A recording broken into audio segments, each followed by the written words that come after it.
మనం నింపబోతున్నాడు. అద్భుతమైనటువంటి మాటలు మన ముందు పెట్టబోతున్నాడు.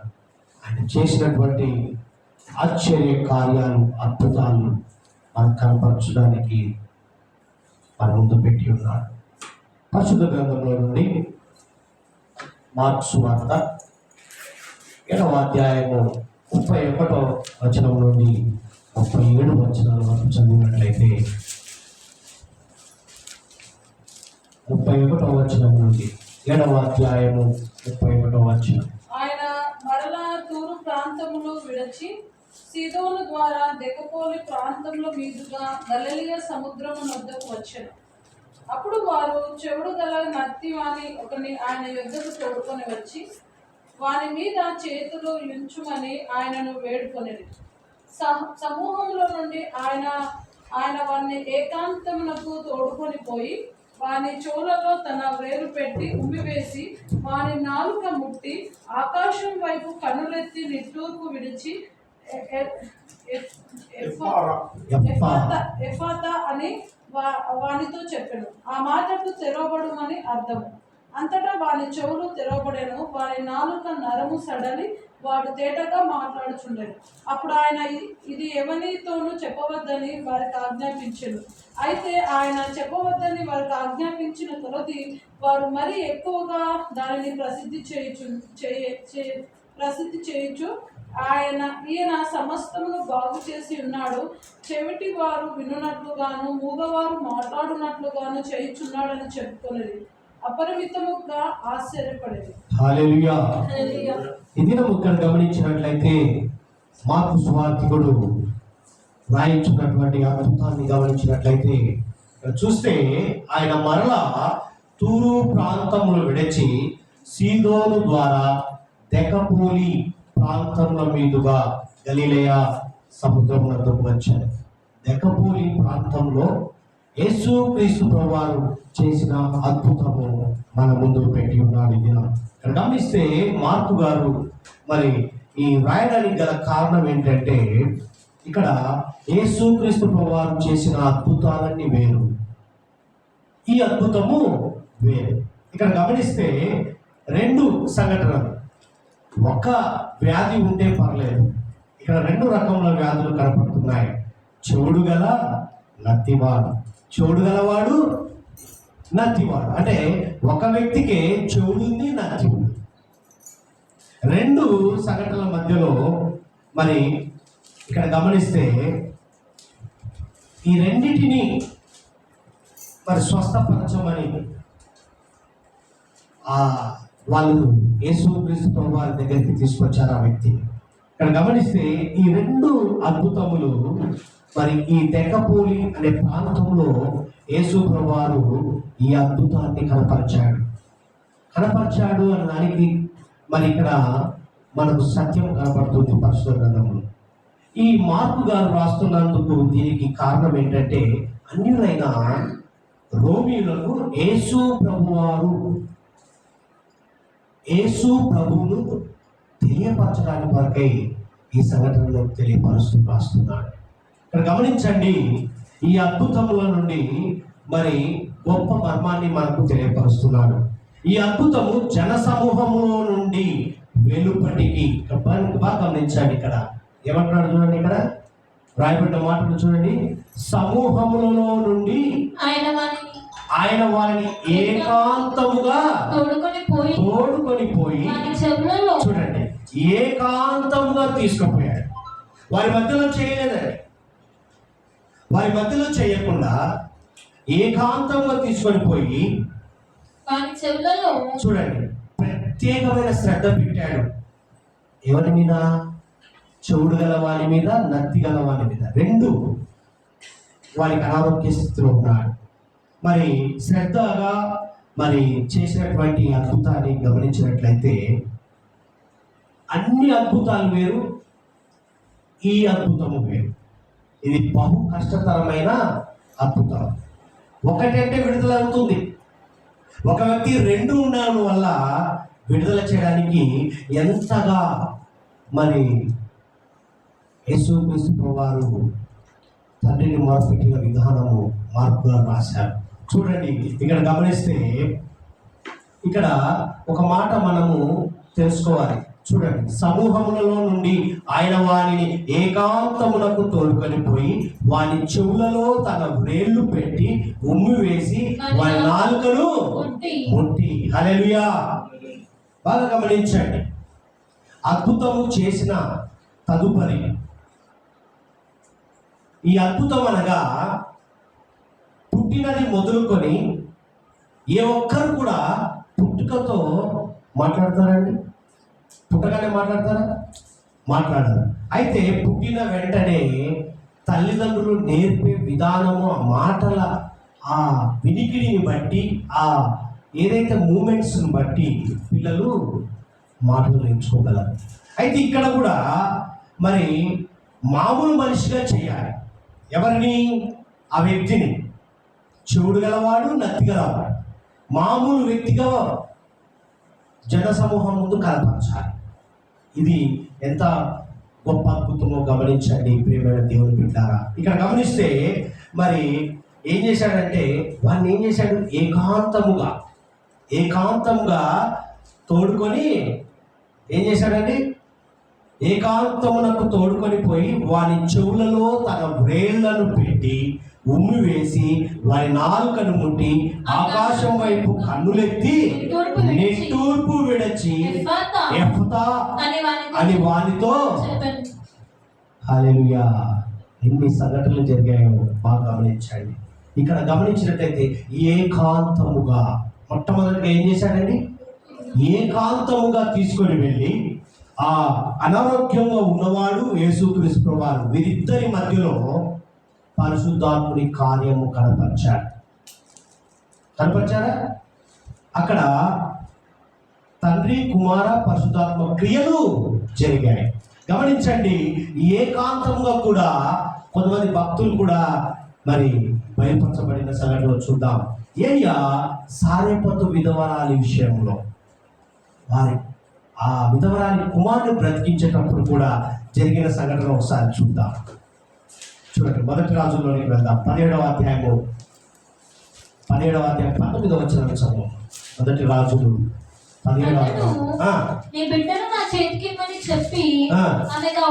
చూడండి, అతడు నీ బిడ్డను నా చేతికి ఇమ్మని చెప్పి ఆమె కవిటిలో నుండి వానిని తీసుకొని తానున్న పై అంతస్తు గదిలోనికి పోయి తన మంచము మీద వాడిని పరుండబెట్టి, యెహోవా నా దేవా, నన్ను చేర్చుకొనిన ఈ విధవరాలి కుమారుని చంపునంతగా ఆమె మీదకి కీడు రాజేస్తివా అని యెహోవాకు మొరపెట్టి.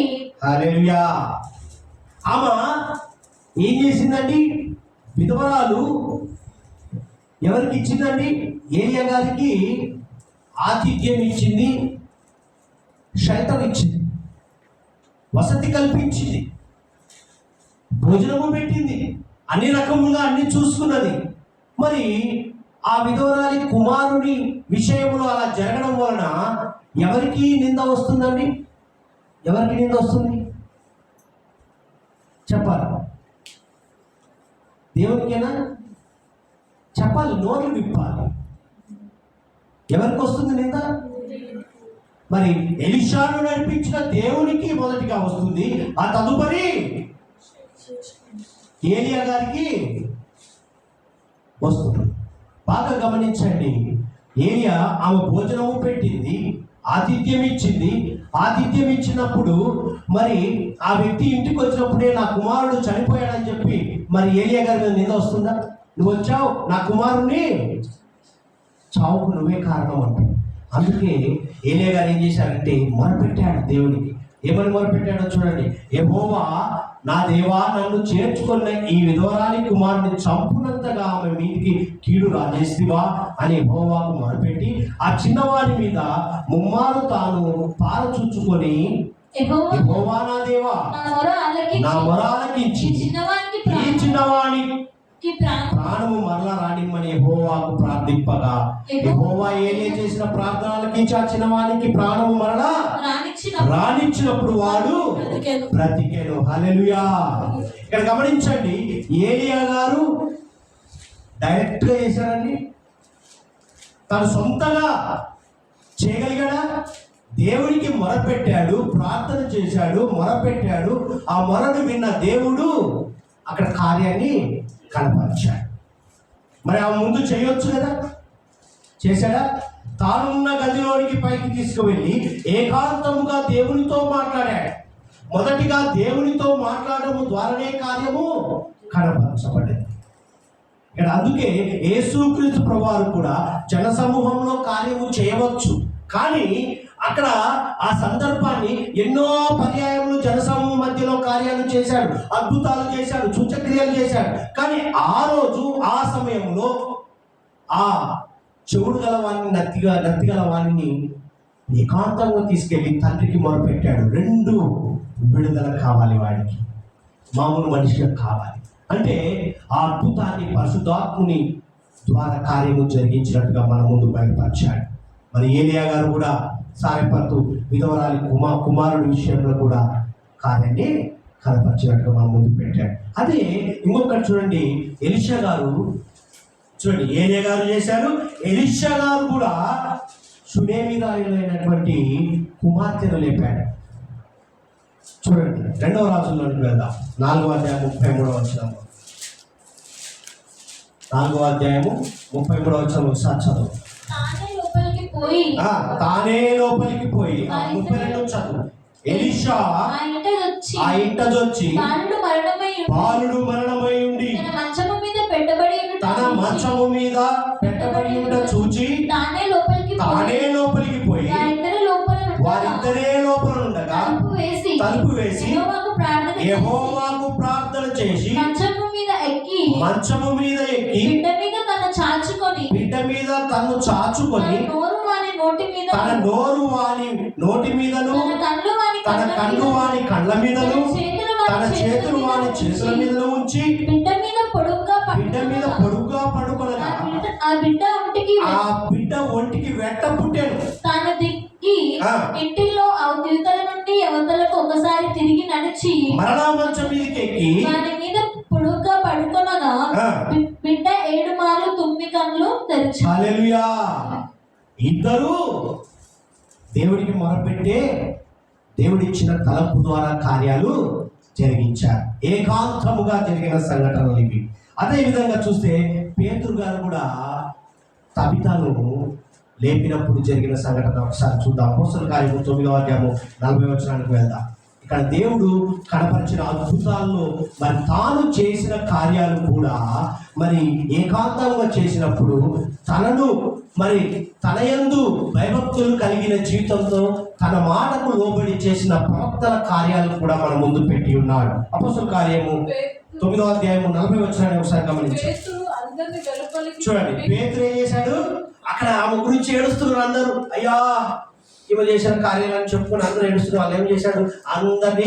పేతురు అందరినీ వెలుపలికి పంపి మోకాళ్ళుని ప్రార్థన చేసి శవం వైపు తిరిగి తబిత లెమ్మనగా కన్నులు తెరచి పేతురుని చూచి హల్లెలూయా లేచి కూర్చు.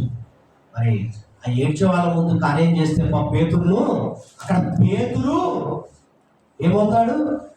పేతురే చేశాడని కార్యము కనపరచాడని చెప్పి పేతురే అక్కడ కనపడతాడు. కానీ దేవుని కార్యము కనపడాలని చెప్పి ఏకాంతంగా ఏం చేశాడు? వాళ్ళందరినీ బయటకు పంపించాడు దేవునికి. అని ఇక్కడ మీరు ఒకటి గమనించాల్సిన విషయం, మనం అందరం తెలుసుకోవాల్సిన విషయం ఏంటంటే ఏకాంతంగా అక్కడ 3 వ్యక్తులు ఉన్నారు. 3 ఎవరు? అనారోగ్య స్థితిలో ఉన్నవాడు, కార్యము చేసేవాడు, అంతకు మించి ఆ కార్యాన్ని మరి ఏ విధంగా చేయాలో తన పరిశుద్ధాత్మ శక్తి ద్వారా కనపరిచే పరిశుద్ధాత్ముడు ఉన్నాడు. ఎంత గొప్ప సంఘటన! అందుకే మొరపెట్టినప్పుడే కార్యాలు జరుగుతాయి. నీ మొరను దేవుడు వినాలి అన్నప్పుడు ఏకాంతముగా నువ్వు మాట్లాడినప్పుడే కార్యము జరుగుతుంది. అందుకే మనకు ప్రార్థన చేసే విధానం కూడా ఏకాంతముగా చేసినప్పుడే ఆ కార్యాలు మన జీవితంలో జరుగుతాయండి. బాగా గమనించండి. మరి ఏలియా గారు చేసిన విధానం, ఎలీషా గారు చేసిన విధానం, పేతురు గారు చేసిన విధానము, మరి ఇవన్నీ మన ముందు పెట్టి యేసు క్రీస్తు ప్రభువారు మొట్టమొదటిగా ఏకాంతంగా చేసిన కార్యాన్ని మన ముందు బయలుపరిచాడు. అందుకే మార్కు గారు రాశారు, ఈ విధంగా అన్యుల మధ్యలో జరిగిన సంఘటన, ఈ దినము మన మధ్యలో జరుగుతున్న సంఘటనను మరి మన ద్వారా కార్యాలు జరిగించే పనిలో దేవుడు ఉన్నాడు కాబట్టి మనకు ఈ హెచ్చరిక చేస్తున్నాడు. ప్రియమైన దేవుని బిడ్డలారా, బాగా గమనించండి. మొట్టమొదటిగా జరిగిన సంఘటన ఏంటని, వారికి అద్భుతం చేసినప్పుడు ఏకాంతముగా తీసుకువెళ్ళాడు. రెండవది చూద్దాం, మార్కు సువార్తలోని 7వ అధ్యాయంలోనికి వెళ్ళు, చదువు.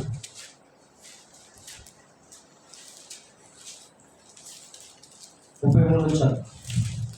సమూహంలో నుండి ఆయన వారిని ఏకాంతములకు తోడుకొని పోయి ఆయన చెవుల్లో తన వ్రేలు పెట్టి ఉమ్మివేసి వారి నాలుక ముట్టి ఆకాశం వైపు కన్నులెత్తి. గమనించండి, ఏకాంతంగా తీసుకువెళ్ళాడు, చెవులలో మరి చేయవలసిన కార్యం చేస్తూ మరలా చేశాడు, ఆకాశం వైపు కన్నులెత్తి నిట్టూర్పు విడచి. బాగా గమనించండి, కన్నులెత్తడము చేతులెత్తడము ఒక ఎత్తు, నిట్టూర్పు విడచి. బాగా గమనించండి, ఎందుకు ఈ మాటను మన ముందు బయలుపరిచాడు? ఏకాంతంగా జరిగిన కార్యాన్ని చూపించాడు.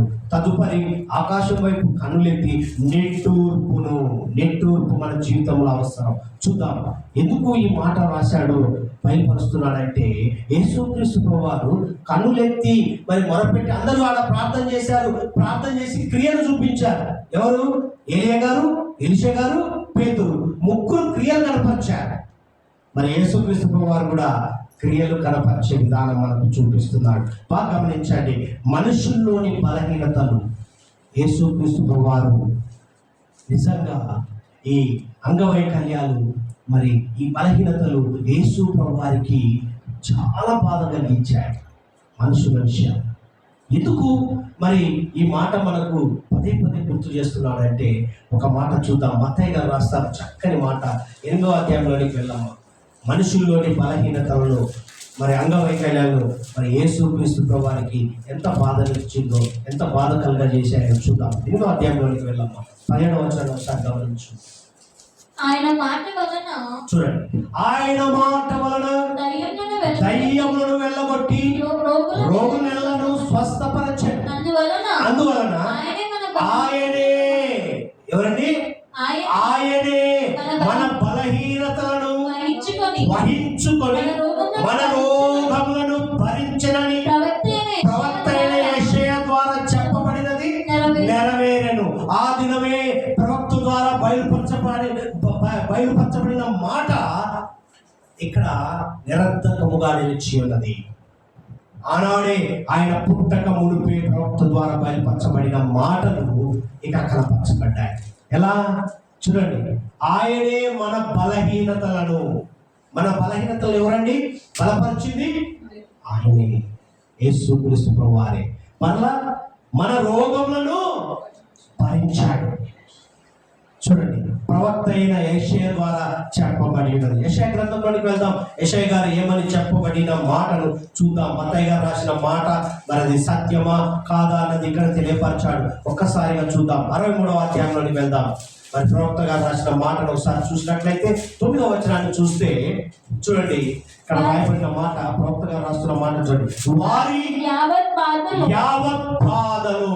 గమనించండి, వారి యావత్ అన్ని బాధలలో ఆయన బాధలు లేదు. నీ బాధలలో, నీ కష్ట సుఖాలు ఆయన బాధలు నొందెను అని రాయబడి ఉంది. ఆయన సన్నిధి దూత వారిని రక్షించను. ఆయన మన బాధలను అనుభవించాడు కాబట్టి ఈ రోజు మనం క్షేమకరంగా ఉన్నాం. ఆయన దూతలు రక్షణ మనకు ఇచ్చాయి కాబట్టి నువ్వెక్కడికి వెళ్ళినా, ఎటు పోయినా, ఎటు చూసినా, ఎక్కడికి వెళ్ళినా నీవు ఇక్కడ ఉండగలుగుతున్నావు. హల్లెలూయా! ఎంత గొప్ప దేవుని కలిగి ఉన్నాము ఈ దినం గమనించండి. చూడండి, ప్రేమ చేతను తాలిమి చేతను వారిని విమోచించదు. ఎవరిని? మనలనే ప్రేమతోను తాలిమితోను విమోచించాడు. విమోచన కర్త. బాగా గమనించండి ప్రియమైన దేవుని బిడ్డారా, ఆ సిలువలో కార్చిన క్రయధన, రక్తము ద్వారా విమోచన, విజయం, ప్రేమ మనకు అనుగ్రహించాడు. కాబట్టి ఈరోజు మనం ఈ విధంగా కనబడుతున్నాం.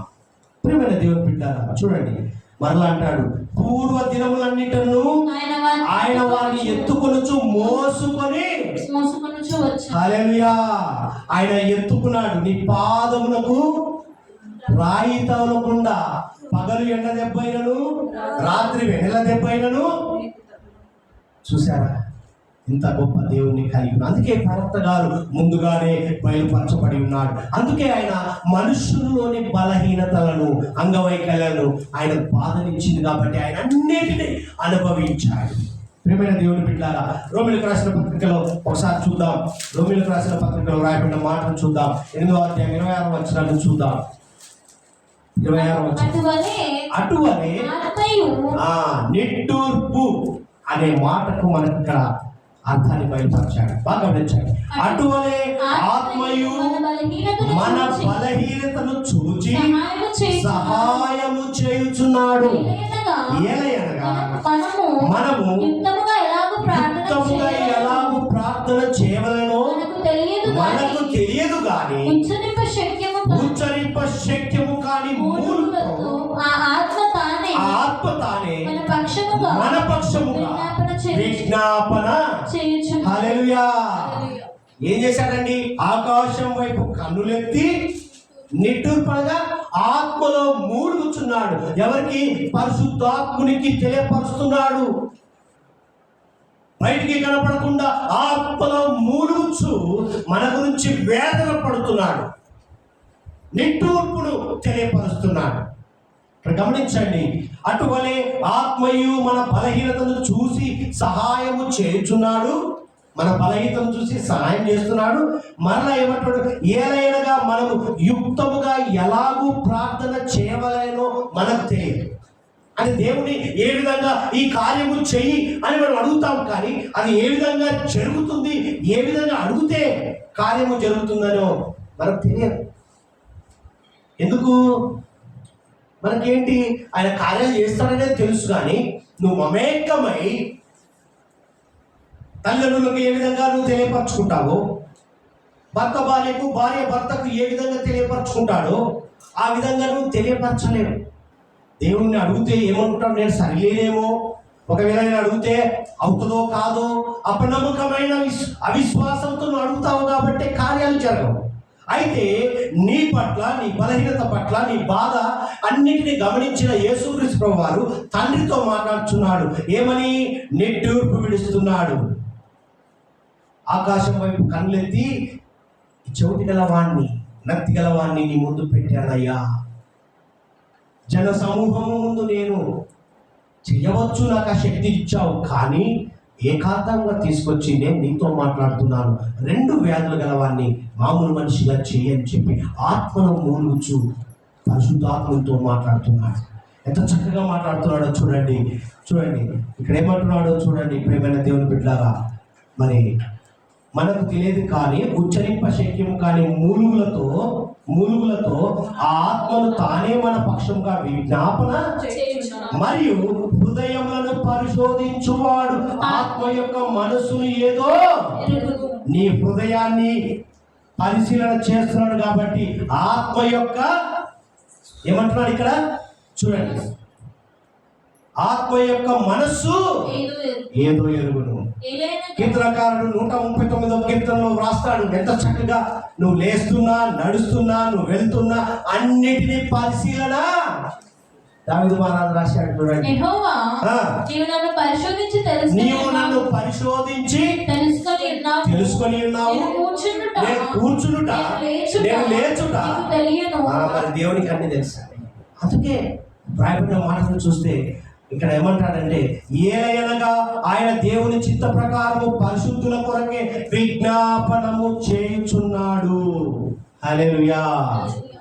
దేవుని ప్రేమించు వారికి అనగా ఆయన సంకల్పము చొప్పున పిలువబడిన వారికి మేలు కలుగుటకై సమస్తమును సమకూడి జరుగుచున్నవని ఎరుగుదుము. ఇక్కడ మనము ఆయన కుమారుడిగా, కుమార్తెగా ఆయన సొత్తుగా పిలుచుకున్న వారని కాబట్టి, పరిశుద్ధుల జాబితాలో మనల్ని ఎంచుకున్నాడు కాబట్టి మనం అది చూడగలము. దేవునికి మహిమ కలుగును గాక. ప్రియమైన దేవుని బిడ్డారా, అందుకే కీర్తనకారుడు 31వ కీర్తన 10వ వచనంలో రాస్తాడు. ఎంతో చక్కగా రాయబడిన మాటను ఒకసారి గట్టిగా చదవమ్మా. నిట్టూర్పును విడిచిన సంఘటనను దావీదు కీర్తనకారుడు ఏ విధంగా దేవునికి బయలుపరుస్తున్నాడో ఒకసారి చూద్దాం. నా బ్రతుకు దుఃఖముతో వెళ్ళబుచ్చుచున్నానయ్యా. నిట్టూర్పు విడుచుటతో నా ఏళ్ళు గతించుచున్నవి. హల్లెలూయా. నిట్టూర్పు విడుచుతో నా ఏళ్ళు గతించుచున్నవి. నా దోషమును బట్టి నా బలము తగ్గిపోవచ్చున్నది.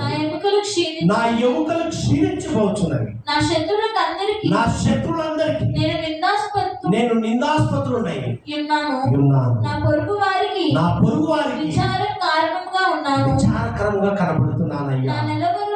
చూడండి ఎంత చక్కగా మన దేవునితో మాట్లాడుతున్నాడు. ప్రియమైన దేవుని బిడ్డలారా, మరి పరిశుద్ధాత్మతో కూడా మరి యేసుక్రీస్తు ప్రభువారు మాట్లాడి మొదటిగా ఏకాంతముగా, రెండవది ఆకాశం వైపు కన్నులెత్తి నిట్టూర్పు విడిచి, మూడవదిగా ఏం చెప్పాడంటే చదువు మార్కు సువార్తలోకి వెళ్ళి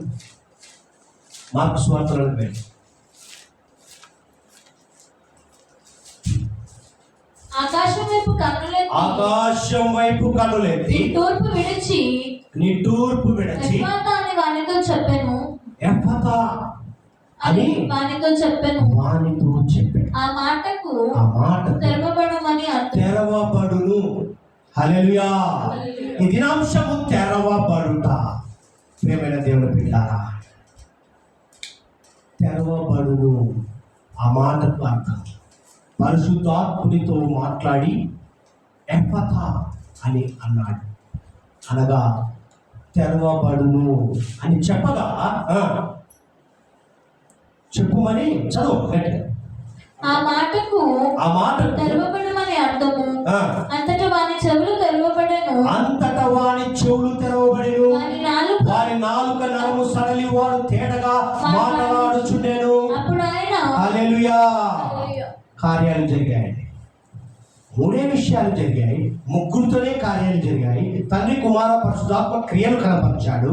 మొదటిగా ఏకాంతంగా, రెండవదిగా నిట్టూర్పు విడిచాడు, మూడవదిగా తెరవబడుమని వాగ్దానం ఇచ్చాడు. ప్రియమైన దేవుని బిడ్డలారా, ఈ దినము గమనించండి.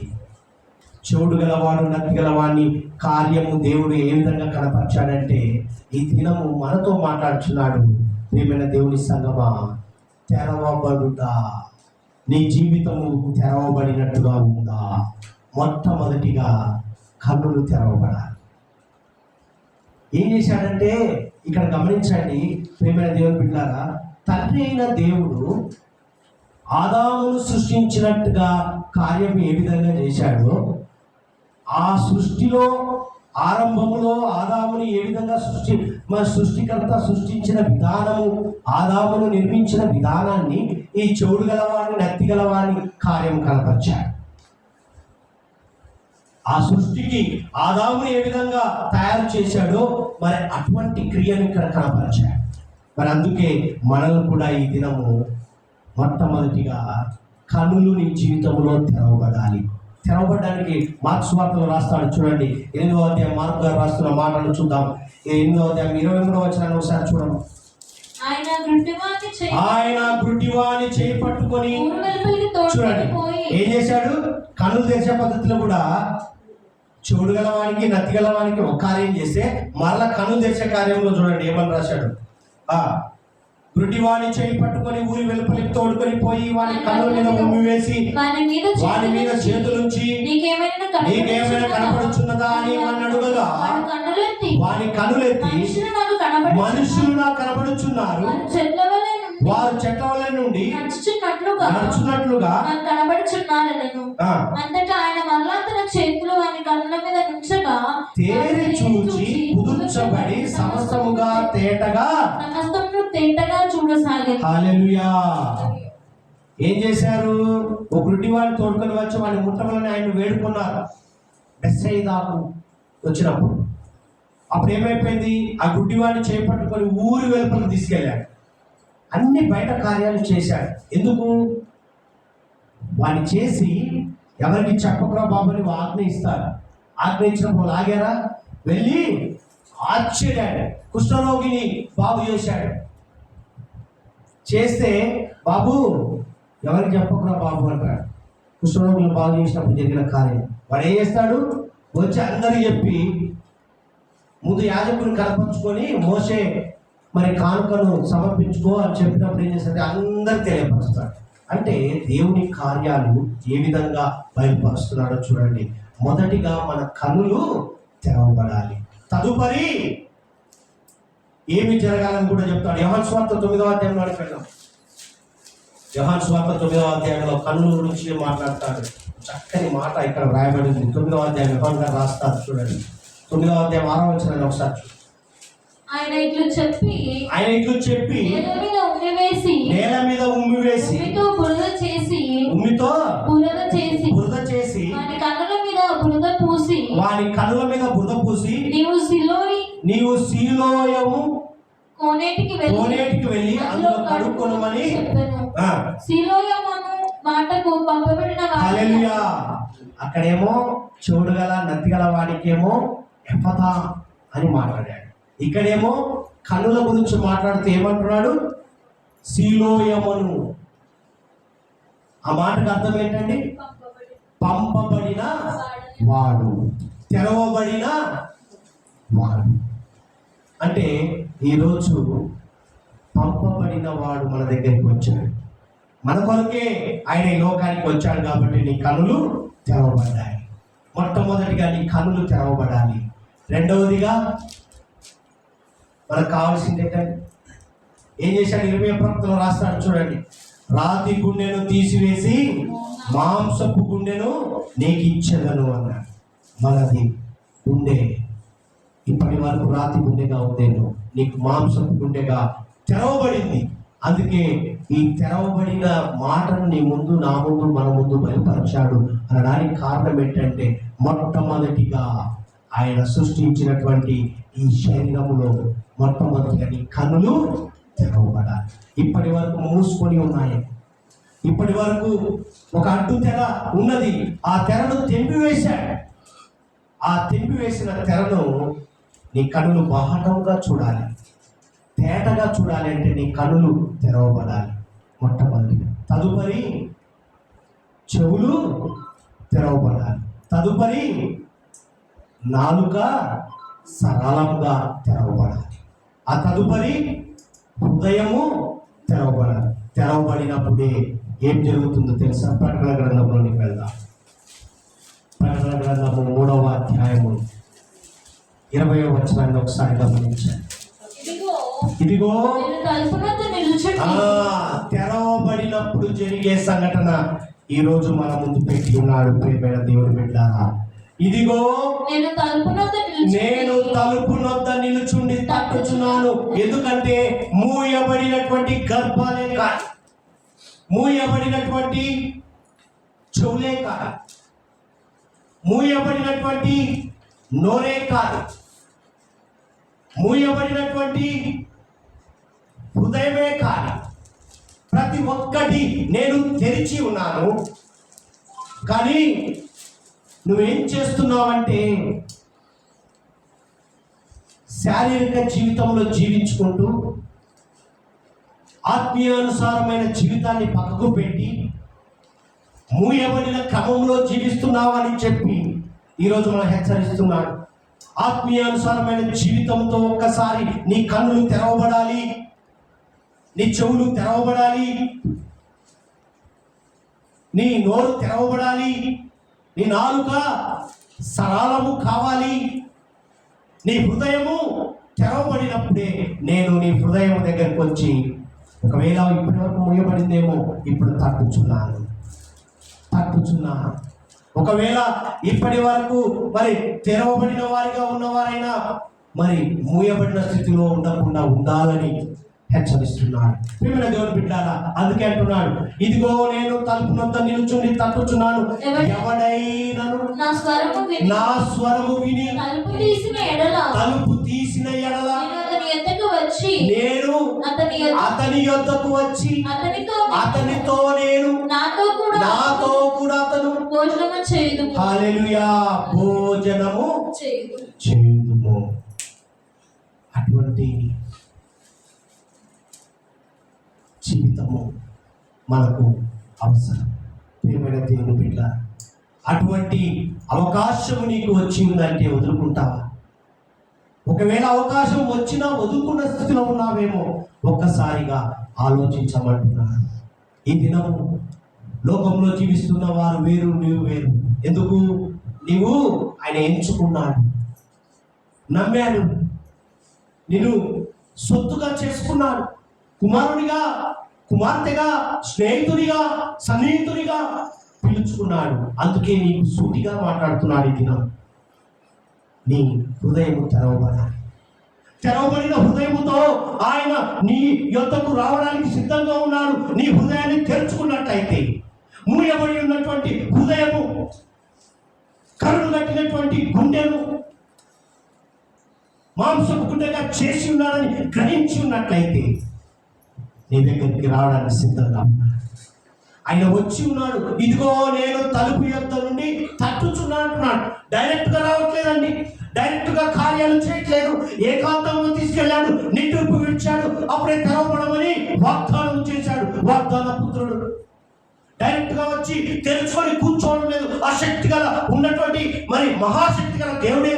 కానీ నువ్వు తెలుసుకోవడానికి వరకే నీ యొద్దకు వచ్చి తట్టుతున్నాడు. నువ్వు తెలుస్తావా లేదా అని.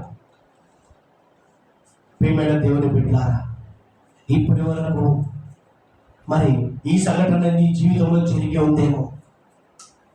2 రకములు మరి మూగదయ్యాలు ఎన్నో రకాలు పరిశుద్ధ గ్రంథంలో బయలుపరచబడ్డాయి. అనేక సూచక్రియలు చేశాడు, అద్భుతాలు చేశాడు, ఆశ్చర్యకార్యాలు చేశాడు, జన సమూహం ముందు చేశాడు. ఎవరికి తెలియకుండా చేసి కనపరుచుకోకు అని చెప్పాడు. నువ్వు పొందుకున్న దాన్ని చెప్పుకునేంత వరకు నీ మనస్సు ఆగకుండా దేవుని తలపేలాగా చేస్తాడు. ప్రియమైన దేవుని బిడ్డలారా, నువ్వు అనుకోవచ్చు నాకు అన్నీ తెలుసులే, కానీ తెలిసి ఉన్న నీకే ఈ దినం తెలియపరచడానికి మళ్ళా గుర్తు చేస్తున్నాడు. ఎందుకంటే మనము చెవుడు గలవారిగా ఉన్నామేమో, నత్తి గలవారిగా ఉన్నామేమో, కన్నును మూసుకున్న స్థితిలో ఉన్నావేమో. నీ ఎదుగుదలను బట్టి, నీ ఐశ్వర్యమును బట్టి, నీ ఉద్యోగమును బట్టి, నీ రాబడిని బట్టి, నువ్వు ఎదుగుతున్న విధానమును బట్టి ఒకవేళ మోయబడి ఉన్నాయేమో. ఇప్పటి వరకు గమనించు ప్రియ సహోదరి సహోదరుడా. మార్కు గారు రాస్తున్నటువంటి రోమిలకు కాదు, ఈరోజు మనకే, ఆ అన్యులకు కాదు, దేవుని ఎరిగి ఉన్న ప్రజలకే తెలియపరుస్తున్నాడని గమనించు. అన్ని తెలిసి ఉన్న నీవే మూయబడిన స్థితిలో ఉన్నావు. అందుకే తెరవబడి ఆయన ఆహ్వానించు, తెరవబడిన హృదయంతో ఆయన ఆరాధించు, గణపరచు. ఈరోజు ఆయన్ను సంతోషించే వ్యక్తిగా నీవు కనపడు. ఆయన కోరుకుంటున్నాడు, ఒకటే అడుగుతున్నాడు ఆయన, నీ కన్నులు తెరవబడాలి, నీ హృదయం తెరవబడాలి. అప్పుడే నువ్వు మాట వినగలవు, నా స్వరాన్ని గై కొనగలవు. ఎవరైతే నా స్వరం విని గై కొంటాడో అప్పుడే వాడి యొద్దకు నేను రావడానికి సిద్ధంగా ఉన్నాను. స్వరం వినలేదనుకోండి, చెబుతున్నా చెవిటి వారి వల్లే ఉన్నావా? నేనెవరు బాగు చేయి. ఒకవేళ నువ్వు బాగుపడాలని ఉద్దేశం కలిగి ఉన్నప్పుడే నీవు ఆ స్వరాన్ని వింటావు. కాబట్టి ఆయన స్వరాన్ని వినేవారిగా మనం ముందుగా, ఆయన స్వరాన్ని గైకొనేవారిగా, ఆయన స్వరము, ఆయన వినికిడి కనిపెట్టుకునేవారిగా మనం ముందుగా. ఇప్పటి వరకు నీ హృదయం మూయబడి ఉందేమో, ఈ క్షణంలో ఆయన సన్నిధానంలో నీ హృదయం తెరవబడును గాక. ఆయన ఆత్మ చేత, నీ తూర్పు చేత నీ హృదయం కదిలింపబడును గాక. తెరవబడిన హృదయంతో ఆరాధిద్దాం, ఆయన కనపరచుదాం. ఆయన చేసిన అద్భుతములు, కష్టతరమైన అద్భుతాన్ని మన ముందు పెట్టా. ఈరోజు నిజమే మన జీవితం కష్టతరమైంది. ఆయనను ఎరిగి ఉన్నా కూడా మరలా లోకం వైపు అడ్డదిడ్డంగా వెళ్తున్నాం. అందుకే ఆయన హెచ్చరిస్తున్నాడు. ప్రియమైన సంగమా, మార్కు గారు మనకు తెలియపరిచారు, ఏలియా గారు చేసిన అద్భుతం నీ జీవితంలో అటువంటి అద్భుతం నువ్వు చేయుగాక. ఎలీషా గారు చేసిన అద్భుతము, అటువంటి అద్భుతము నువ్వు చేయుదుగాక. పేతురు గారు చేసిన అద్భుతము నీ జీవితంలో అటువంటి అద్భుతము చేయుదుగాక. ఎప్పుడు తెరవబడిన హృదయంతో ఆయన ఆహ్వానించుకొని ఆయన చెప్పిన ఆజ్ఞకు లోబడి ఆయన చెప్పినట్టుగా విశ్వాసాన్ని కట్టుబడి నువ్వు అనుసరించినప్పుడే ఆ కార్యాన్ని నువ్వు చేయగలవు. అటువంటి చేయడానికి సిద్ధమైతే లేచి నిలబడవు. తెరవబడిన హృదయంతో ఆయన ఆరాధించు, ఆయన ఆహ్వానించు. ఆయన సిద్ధంగా ఉన్నాడు. ఇదిగో నేను నీ తలుపు యొద్ద అనగా నీ హృదయం యొద్దకు వచ్చి తట్టుచున్నాడు. ఆయన హస్తాన్ని తట్టుచున్నాడు. ప్రియమైన దేవుని బిడ్డలారా, ఈ గొప్ప అవకాశము ఏప్రిల్ మాసంలో దేవుడు ఈ పునరుద్ధరణమున నిన్ను పిలుచున్నాడు. నీ హృదయాన్ని తట్టుతున్నాడు. ప్రియ కుమారుడా, కుమార్తె, ఇప్పటి వరకు మూయబడిన స్థితిలో ఉన్నావేమో, ఈ దినము తెరవబడుతున్నావు. నీ హృదయము తెరవబడుతుంది. నీ హృదయము తెరవబడుతుంది. తెరవబడిన హృదయంతో ఆరాధిద్దాం. ఎవరు మౌనంగా ఉండకుండా ఆరాధించే క్రమంలో ఉందాం. అందుకే నన్ను జ్ఞాపకం